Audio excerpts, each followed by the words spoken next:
मी ऐश्वर्या सोनवणे इयत्ता 10वीची विद्यार्थिनी तुमच्यासमोर करिअरची निवड ह्या विषयावर माझे मत मांडणार आहे।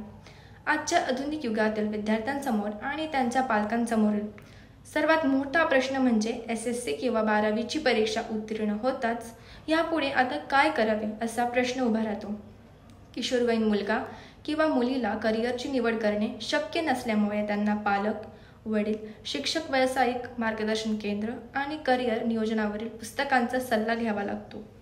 व्यावसायिक मार्गदर्शन केंद्र केवळ उपलब्ध असलेल्या अभ्यासक्रमांची माहितीच देत नाही तर तरुण मुला-मुलींना अनेक अभियोग्यता चाचण्यांमधील कामगिरीच्या आधारे योग्य निवड करण्यात मदत आणि मार्गदर्शन करतात। योग्य निवड करण्यासाठी मुलगा किंवा मुलगी यांना शिक्षणाचे विविध प्रभाव, प्रत्येक प्रभावातील विविध व्यवसाय आणि प्रत्येकासाठी आवश्यक असलेली शैक्षणिक व इतर पात्रता, अभ्यासक्रमाचा कालावधी किंवा प्रशिक्षण कालावधी याविषयी माहिती असणे आवश्यक आहे। ज्या संस्थांमध्ये असे अभ्यासक्रम किंवा प्रशिक्षणासाठी सुविधा पुरवल्या जातात, मुलगा किंवा मुलगीची व्यवसायाची निवड मुख्यत्वे योग्यता, आवडी, नोकरीसाठी आवश्यक वेळ आणि श्रम देण्याची इच्छा तसेच वैयक्तिक विचार आणि आर्थिक मर्यादा यासारखे घटकांवर अवलंबून असेल। परिस्थितीनुसार एखाद्यावर जबरदस्ती केलेल्या विशिष्ट व्यवसायाचा पाठपुरावा करण्यात काही अर्थ नाही। जर एखाद्याने असे केले तर एक चुकीचा निर्णय त्याला या व्यवसायातून आत्मिक समाधान कधीच मिळणार नाही। तो व्यवसाय किंवा नोकरी ही पैसा मिळवण्याचे साधन बनून जाते, म्हणून तो आपले कौशल्य विसरून फक्त पैसा मिळवण्यासाठी जगू लागतो आणि म्हणूनच त्या माणसाचे कामात दुर्लक्ष होईल। कोणत्याही क्षेत्रात प्रगतीसाठी नोकरीत समाधान असणे आवश्यक आहे। त्यामुळे एखाद्याने आपले करिअर काळजीपूर्वक निवडले पाहिजे, तरच एखादी व्यक्ती नोकरीसाठी सर्वोत्कृष्ट देऊ शकेल आणि या प्रक्रियेत स्वतःचे व्यक्तिमत्व घडवेल। अशी व्यक्तीचे जीवन खरोखरच आनंदी असेल, पूर्ण समाधानी आणि जगण्यास योग्य असेल। धन्यवाद।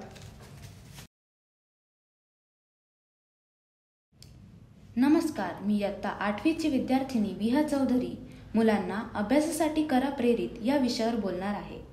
अभ्यासाला कोणतीही मर्यादा नसते। एखादी व्यक्ती जेव्हा सतत अभ्यास करते तेव्हा ती व्यक्ती काहीही साध्य करू शकते। अभ्यास ही अशी एक गोष्ट आहे ज्याला ना आरंभ आहे ना अंत। अभ्यास हा खरंच जीवनातील महत्त्वाचा घटक आहे। अभ्यासाशिवाय आपले भविष्य नाही। पण हाच अभ्यास मुलांच्या तणावाचे कारण बनला तर? खरंच जेव्हा हा अभ्यास मुलांचा तणाव बनतो तेव्हा हे धोकादायक आहे। हीच मुले आपल्या देशाचे भविष्य। पण हा तणाव कशामुळे? हे युग नक्कीच स्पर्धेचे, पण याचा अर्थ असा नाही की पालकांनी मुलांवर दबाव टाकावा। प्रत्येक पालकाची अशी इच्छा असते त्यांची मुलं ही सगळ्यांपेक्षा पुढे असावीत, पण यासाठी त्याला प्रेमाने समजावून येऊ शकते ना। या स्पर्धेच्या युगात तुम्ही आम्हा मुलांना जणू एक यंत्रच बनवले आहे। मुलांवर अभ्यासाचा दबाव टाकल्यामुळे त्यांचा शारीरिक तसेच मानसिक विकास सुद्धा ठप्प होतो। पालकांच्या दबावामुळे मुले हे अत्यंत घाबरून जातात व त्यांचे मन अस्थिर होते। त्यांचे मन सतत विचलित असते। या अवस्थेमुळे त्यांच्या अभ्यासात लक्ष लागत नाही व त्यांना अपयश येते। या अपयशामुळे पालक मुलांवर अजून दबाव टाकतात। या अपयशाला जबाबदार कुठे ना कुठे पालकच असतात। टाकलेल्या दबावामुळे मुलांच्या मनावर परिणाम होतो व ते निष्क्रिय होण्याची शक्यता वाढते।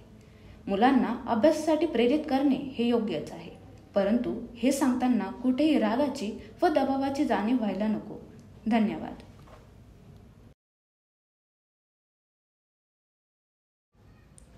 मी श्रुतिका बोरसे इयत्ता 10वीची विद्यार्थिनी शाळेची आठवण ही कविता सादर करणार आहे। छोट्या पावलांनी घेतला सेंट लॉरेन्स या शाळेत प्रवेश।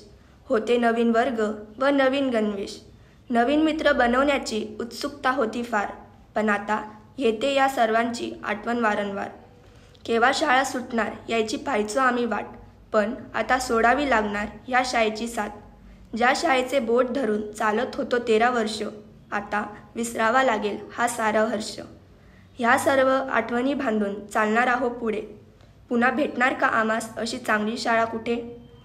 पुढचे नवीन जग लढायचे आहे संघर्षाने, तेव्हा सर्व आठवेन शिक्षकांचे बोलणे। आता असे वाटते की करू शाळेची पहिल्यापासून सुरुवात, कारण येते मला माझ्या शाळेची आठवण वारंवार।